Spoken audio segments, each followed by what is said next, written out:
everyone. My name is Phil and welcome to Phil Does 3D.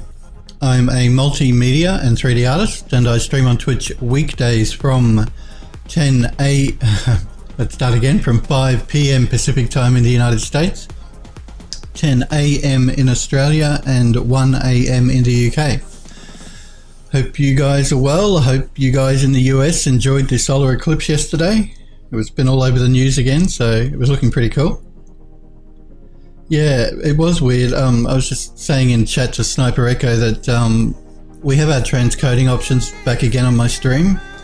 They sort of disappeared for about 4 or 5 weeks for some strange reason, so I sent out a support ticket to Twitch and they replied to me this morning. I'll have to get back to them telling them it seems to be back again and working, which is good.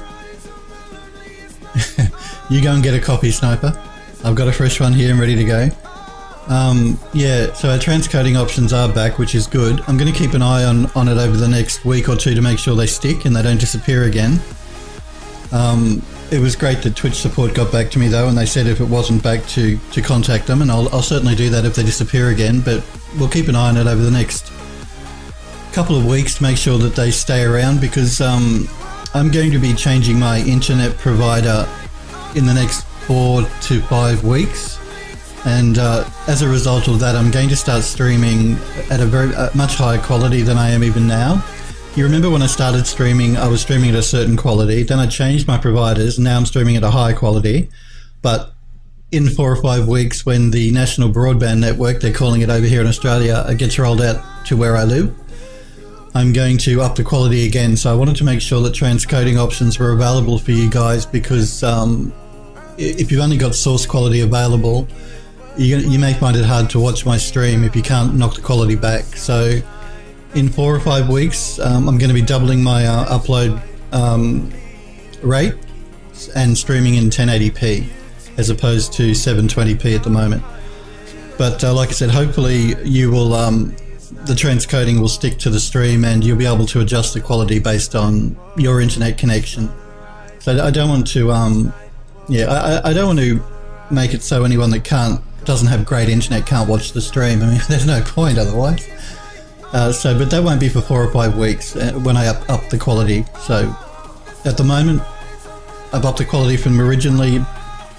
I'm streaming at about 3,000 kilobits a second now, but I'm going to be doubling that to 6,000 in about 4 or 5 weeks time. But like I said, we have the quality options on the stream now, so if you have a problem, you should be able to knock it back. And I'll be upping from 720p to 1080p. So, and for anyone that doesn't know, that's 1920 by 1080, as opposed to at the moment, which is 1280 by 720p. Okay. So I just want to get that out of the way, but do keep an eye on the transcoding, and do let me know, guys, because I don't generally monitor my stream while I'm streaming. If it doesn't show up again in future streams, say next week, let me know, and I'll get on to Twitch support again. But as of today, it seems to be back and working, which is good. So we are working on an Art Deco building in the Unreal Engine 4.17.1. Epic Games did a hotfix release to 4.17 last week. We have updated to that engine, and we are working on an Art Deco building, interior and exterior. So we've created an environment for this building. This is in Max. In Unreal. Again, I'm just going to quickly play the video which shows the environment, simply because OBS doesn't like real time in Unreal. This is the environment. Now, these are still shots, but when we create the cinematic, it's going to be fully animated. So all of these trees and plants are wind animated. They all move. It all looks pretty and moves and things like that, but not in these screenshots you're seeing here. Hey, Go for Xenon. Good to see you.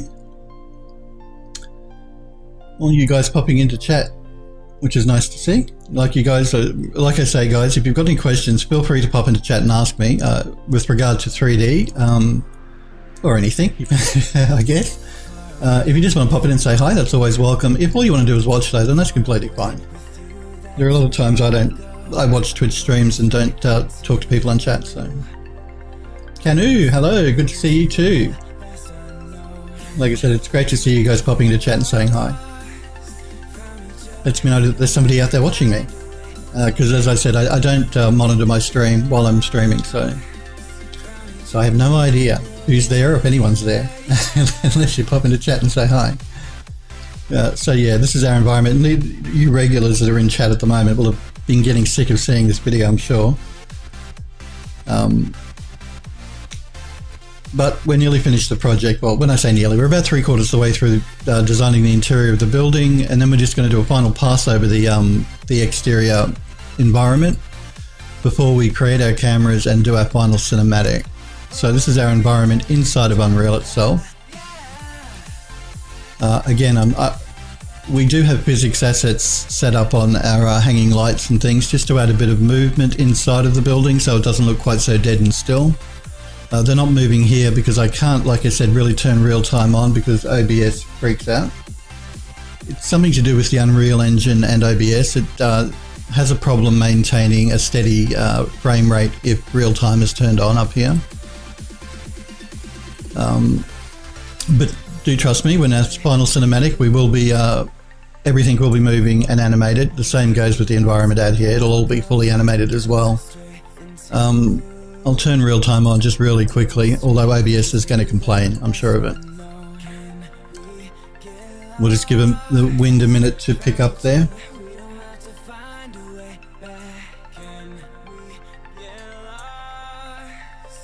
Come on. I need to rebuild my lighting too. There we go. It just takes a minute or two for the wind animation to start to pick up on some of these plants. And they are very subtle movements. I don't have, it's not blowing a gale out here, so I don't have a lot of movement going on.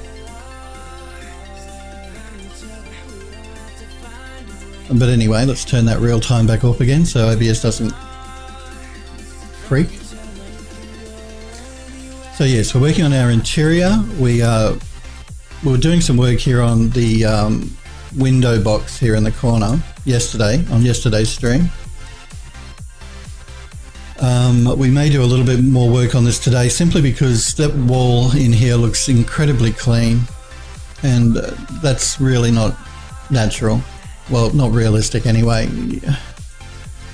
I know you'll think, oh, a freshly painted wall, it's going to be clean, but this building is like a 1920s, 1930s era building. And while it's possible they could have repainted the walls, the problem with 3D is if anything looks too clean, it looks fake. So that is just looking a bit too clean to me. So I think what we'll do is we'll take that section into Painter and we'll texture it up. What's up with the... Gopher Zenon says, what's up with the bright haze fog when facing the camera? And yeah, that is a result of me of having my fog values too high in Unreal. And I'm going to adjust that. Now, what Gopher Zenon's talking about is this. If I angle the camera a bit, the screen gets much lighter, and that's the fog. The fog is too high. You have like a forward fog facing value and a back fog facing value. It's the easiest way for me to describe it. And I set up the fog when we were actually working on our outside environment here. But obviously that doesn't work for the interior. So what we're going to do is, once we're finished doing the interior, I'm going to adjust those values. And I'm also going to turn on exponential height fog. Oh, there's a new fog in Unreal which is much more realistic, which I haven't turned on yet. We'll do that once we're finished setting up the interior of the building. And so that's the problem at the moment. The fog values are a bit too high. We'll knock it all back once we're finished the interior and we start doing our final adjustment, final pass on the environment and everything. And we'll turn on that new fog that Epic have included in the engine. So yeah, that you see it here. And that's just the fog is too high. The value is too high in my fog here. The setting in here, I can't, where are you? Not post-process. Anyway, we'll come to that. We can work around it in the meantime, but yeah, we will adjust that. So anyway, yesterday we were working on that window box. We were also doing some work at the back of the building. Let's just get through here.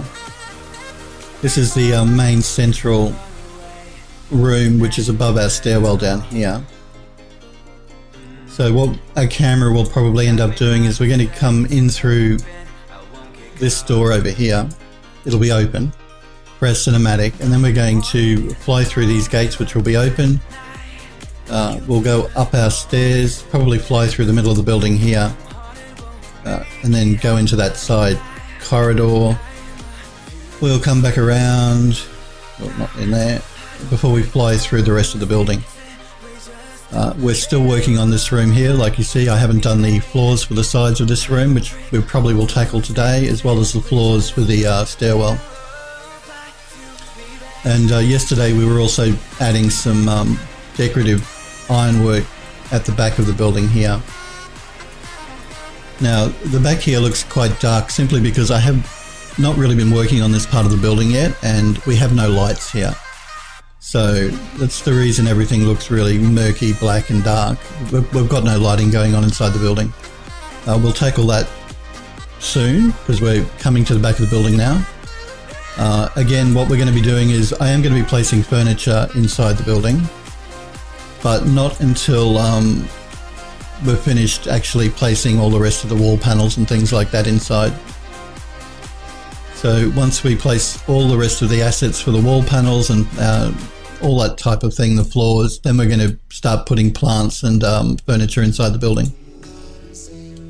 So they're the plans. We're, like I said, about 3/4 of the way through the interior. We once we've done the interior, we'll do a final pass on the environment outside, adjust things, pardon me, adjust things like the fog, and then we can set up our cameras to do our final cinematic in Unreal. So what will we tackle now? We can either tackle the floor sections or we can work on that window box. Let's do the floor sections first, simply because I've already have that separated out in Max and ready to take into Substance Painter. So I think we'll do that. The other thing I do want to do as well is I want to add some brass borders, I guess you'd call them, or separating these different sections of the floor, like around the banister here and also on the sides, on all of the floors. So similar to what I've done down here in for these mosaic tiles. If we get down here and have a look, get the camera into an angle where it's not so foggy. You see this brass border we have running around the outside of the tiled piece that sits under the door. I want to add a brass border like that all the way around our floor sections where the two tiles meet, just to help to tie them together a bit better. While that looks okay, I think it would look more interesting with this brass border running all the way around the edges on all of our floors. So we'll do that too, but we'll start by doing the four sections for the sides of the corridors here and also out here in the stairwell. So let's do that. Let's jump back into Max. Now again, like I said, I've already have my floor sections separated out here.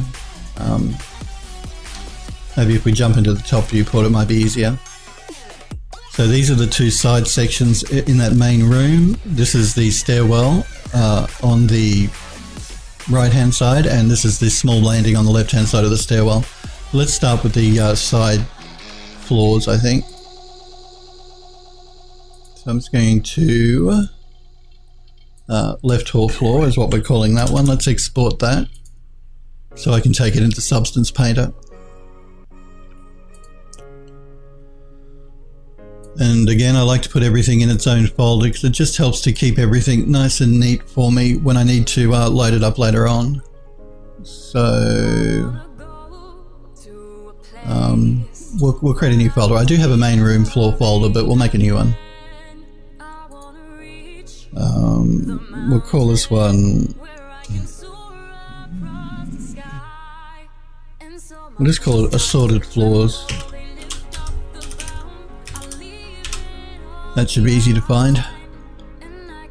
And let's export that left hand piece just as an FBX file. Unreal can take a variety of different 3D file formats, but FBX seems to work quite well in Unreal, so we'll stick to that. Generally when I'm doing an export to text to something up, say in Mari, I export it generally as an OBJ file, simply because it's been around a bit longer than FBX.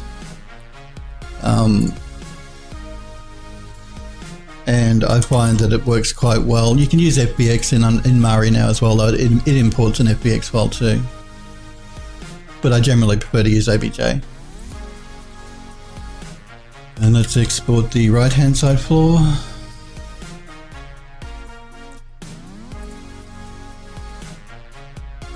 And let's do the left central stair floor.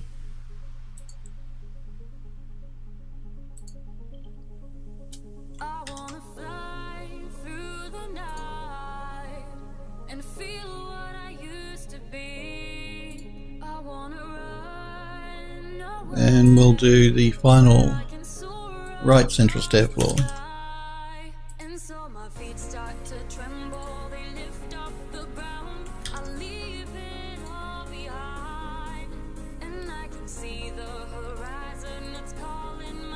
Pay no attention to the roof here of this building. This is the old roof. I have another file which is we completely redid the roof on the building. That's just in a separate file though.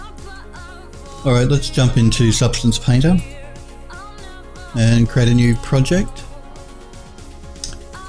And let's load up start working on our floors here. So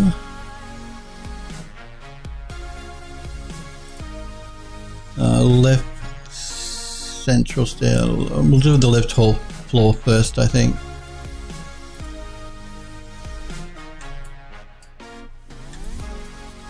Okay, so what are we going to do here? I think just a plain black and white tile will look quite nice along that side,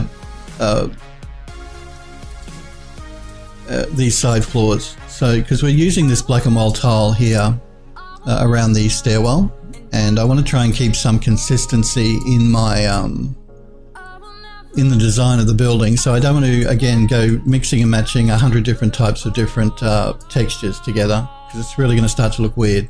We're using it here as well. So I think we'll continue that through to the side corridors here, which will be this one here.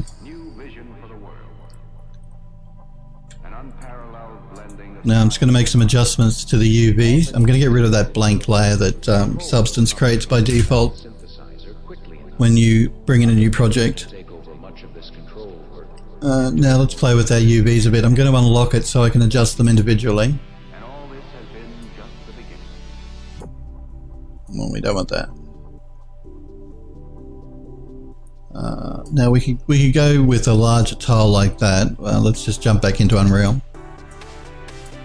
Even though we're using quite a small tile here, but I do want some differentiation between that tile and the one that we place on this side, but still keep the same. It's still the same texture, it's just a different tiling value. If we go back in here and have a look,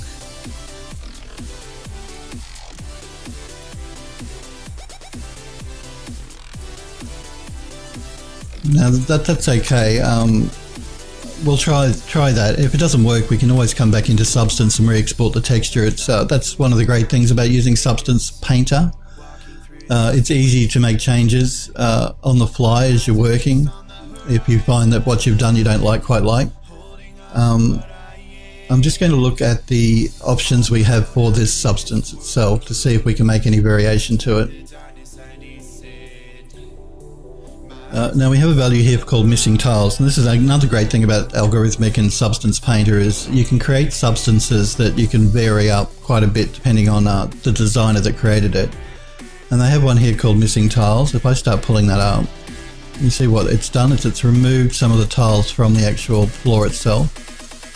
That's just a nice thing to have if you wanted to make a bit of variation on the texture, but I don't really want to do that. I don't really want any of the tiles to be missing, so I'm going to turn that off.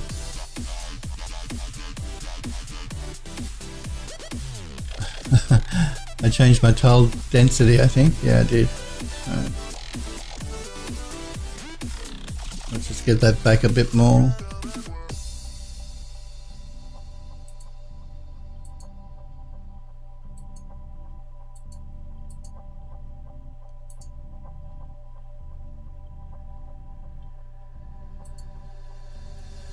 In fact, we haven't made any changes here yet, so I'm going to drag another one in. I'm just going to check 0.51. I just want to get it back to the way it was. So I'm going to remove that one and we'll work with the base one, unlock it again and go 0.51. There we go. Alright, so I'm not going to remove any of the tiles because I don't really want that look. But I'm going to see what other options we have here. Now we have a dirtiness value, which is really useful. If we look at the tile itself, as I pull up on that dirtiness value, you can see what that starts introducing, just some grime and things on the tile, which is nice because that means I don't have to go in and do it by hand. If I pull it up too high, it's going to get really dirty, and I don't really want that look. I don't want it to look like a filthy building. But I do want a bit of dirt.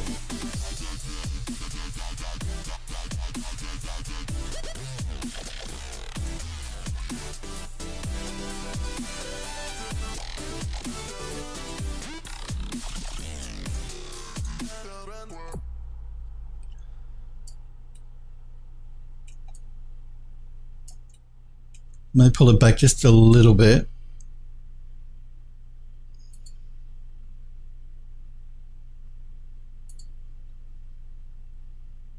Yeah, that's better.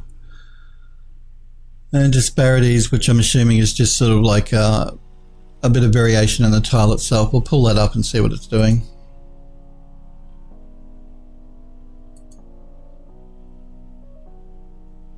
It looks like it's doing some disparity in between the grout. So if we look at the grout here as I pull it back, basically it's just altering the evenness of the grout. I don't really want to pull that up too much either, I don't think. And then we can change our tile color, but I don't really want to change the tile color. I like a black and white. It sort of suits the Deco movement period. Hey kids, I see I came just in the right moment for the substance part. I am doing well, thank you for asking, kids. Yes, and we are just doing some of the side floors from Unreal in Substance at the moment, because we have these sections in the halls here that we need to create. So, and again, like I said, we're keeping it consistent by using the same texture. We're not mixing and matching a whole huge different amount of textures in our level, because it's going to start to look weird if you do that. You know, less is more. Less is always more. So we have our dirty tiles here, which is fine. I'm just going to paste another layer on top. So I'm just copying and pasting the same layer. I'm going to make some adjustments on this one to the contrast or the luminosity. I'm just looking at it here. I'm going to pull back on the contrast. Not that much. And the luminosity. Not that much. So I'm just going to turn that layer off and reveal the underlying layer. So we have two different sort of colors. One looks a bit more dirtier, basically. By pulling back on the luminosity and the contrast, I've just taken out some of the white to make it look a bit duller.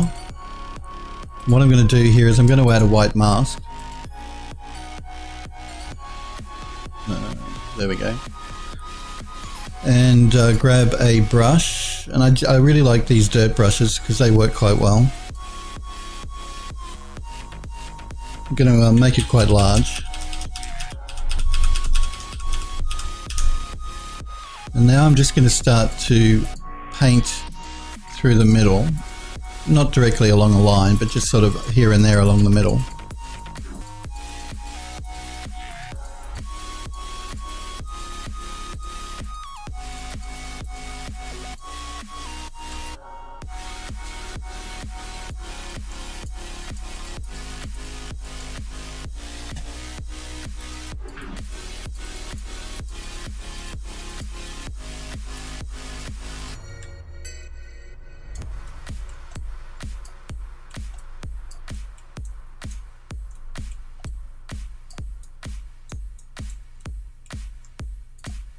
I'm using the mouse. The Wacom tablets is probably a better way to go, but the mouse will do it more quickly for me because I'm keen to get this project done. We're not going to get it done today, but I want to get it done soon. I want to move on to doing some photogrammetry to show you guys some photogrammetry stuff. And we'll be working with Eon View again to do some renders, some beauty renders. Because I want to create another model for my stores, my online stores. Another 3D model. Alright. Let's just turn that top layer off so we can see the difference here. Now basically all I've done here is I'm adding a little bit of grime to the edges of the floor. And that's just... we could probably knock it back a little bit more. I may do that. I don't want quite so much, and I want less on one side than the other.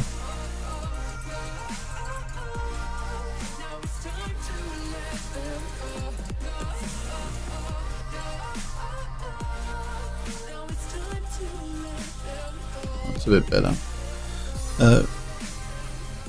Hey Eddie, good to see you. I'm good, thanks bud. How are you?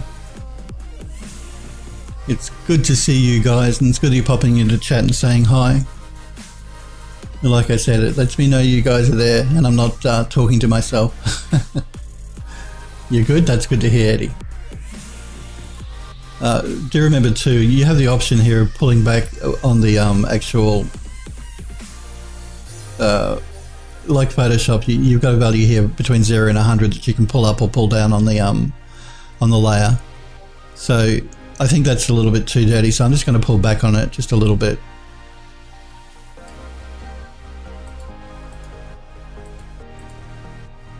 And I'm also going to turn off the height value, I think.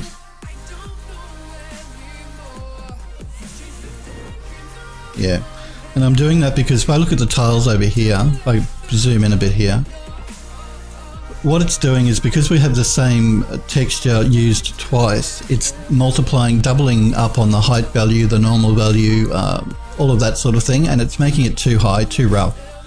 So by turning off the height value, I can take the tile back to being a nice smooth looking tile, because we don't want to double up on the height.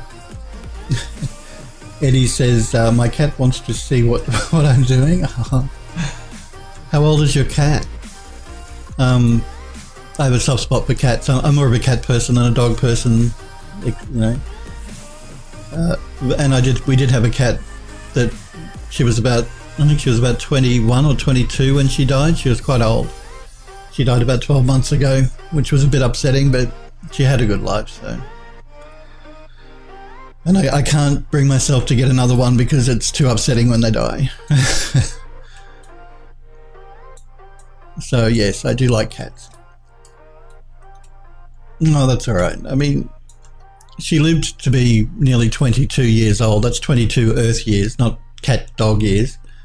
So she lived a long time. I mean, that's a long time for a cat to live.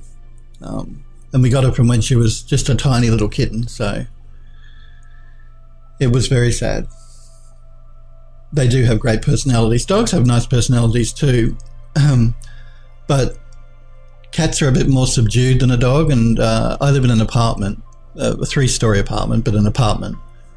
And a dog, I don't really think it's fair on a dog if you don't have a yard.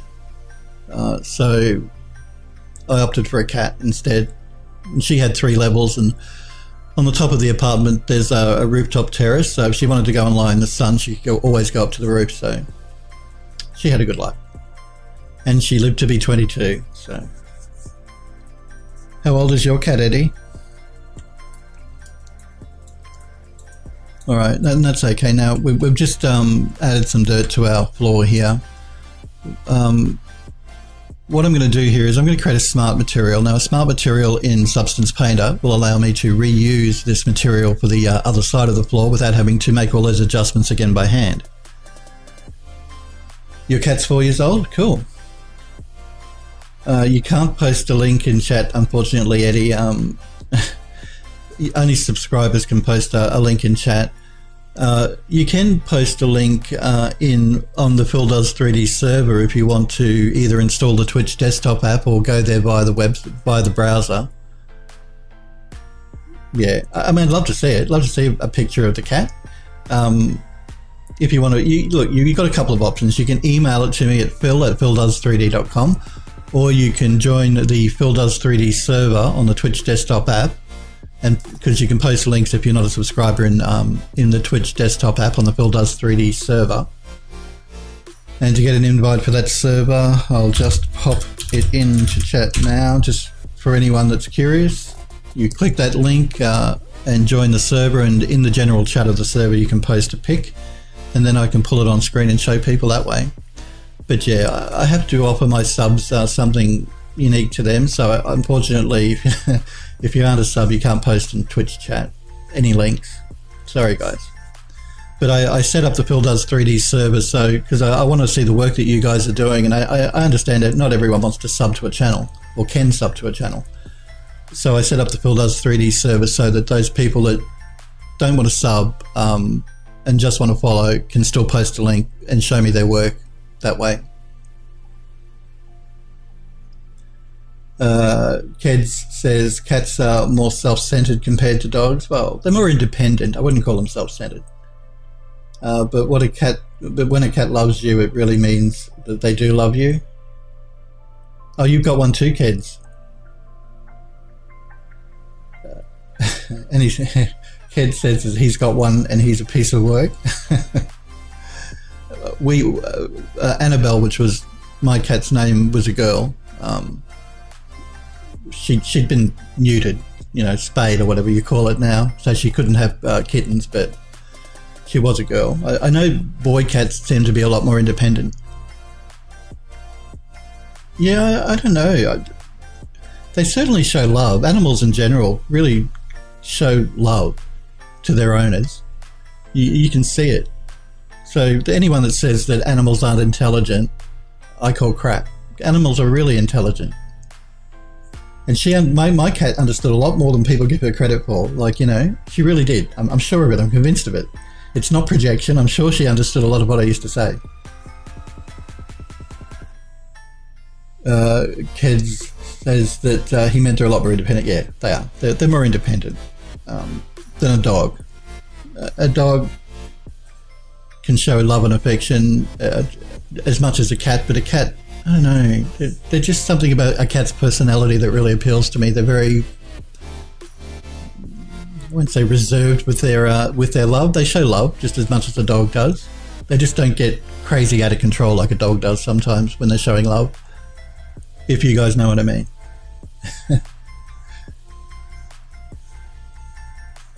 Eddie says, I agree, my cat knows when I want to let him outside and won't go outside unless I show him the door by opening the door for him. Yeah, I can relate to that. Cats are they are relaxing actually. That's a good word for it. They are very relaxing. Dogs are very hyper, or can be very hyper. Cats are more relaxed. Keds says they're really intelligent. Yeah, they are intelligent, indeed. Mine opens doors easily, including the fridge door. Well, Annabelle never used to open the fridge door, but she used to open doors on her own.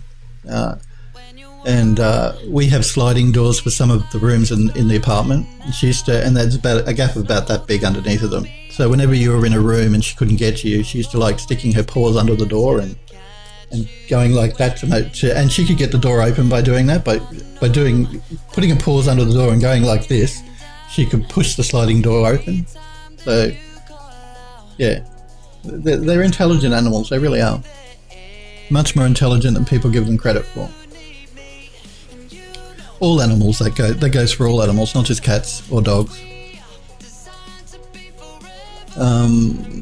Let's create a smart material, as I said, for this, so that we don't have to redo all of these settings again for the other side by hand. And to create a smart material, we do that just by creating a folder. You name the folder whatever you want your smart material to be. So I'll call this one My Side Floors. We want to make sure both of these texture layers are inside that folder. And Nightbot is spamming my links. My apologies, guys. Now, it's been a little while since I did this, so where are we? Here we go. And then you just right click on it and go create smart material. And what that has done now is it's put the design for that floor, all of those settings together in a smart material, which is you access by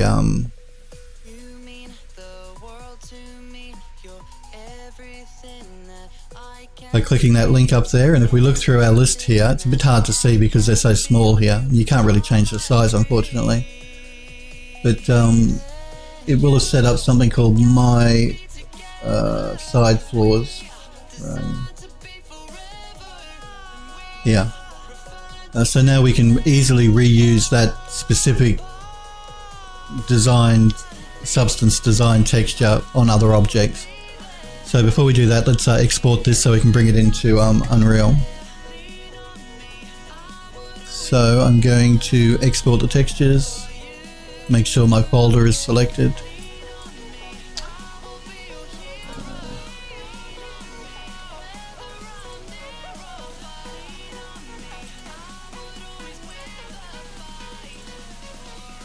There we go.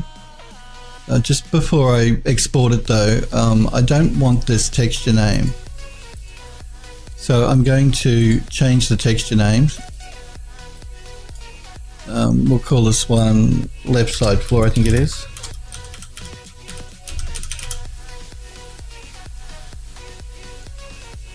Now we can export it. I have to re-choose my folder again. I wish Substance would remember the path that the last path it used. It doesn't seem to though. There we go. We'll export it at 2K. Yeah, 2K should be fine. It's probably a little bit large for the size of the floor, but we can always come back and knock it back later on if we need to. Alright. So we've done the left side floor, let's do the right side floor. Now I'm just going to save this project in case we do need to come back and make some alterations. Again, that's the other great thing about Substance Painter, we can always come back and make some changes easily. It's the same with Mari, don't get me wrong, Mari does the same sort of thing, but it's always good to save the project in case we do want to come back and change it. So let's create a new project now for the right side floor. So let's select that.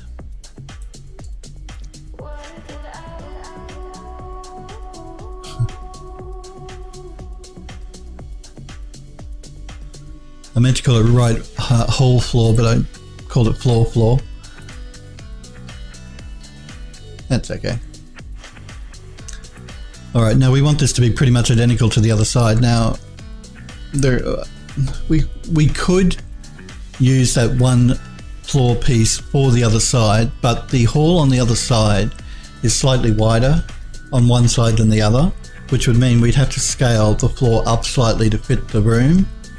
If I jump into Unreal, I'll show you what I mean. So the hall on this side is narrower than the one on this side. I know it doesn't look it, but it is. This one is narrower than this one over here. We could use the one floor piece, duplicating it to the other side if we didn't have to scale it too much. So what we may do is we may bring that floor piece in and we'll see if we can reuse the same asset instead of creating a new one. Again, that'll save on poly count, texture memory and all that sort of stuff. So let me import that floor piece that we just textured up.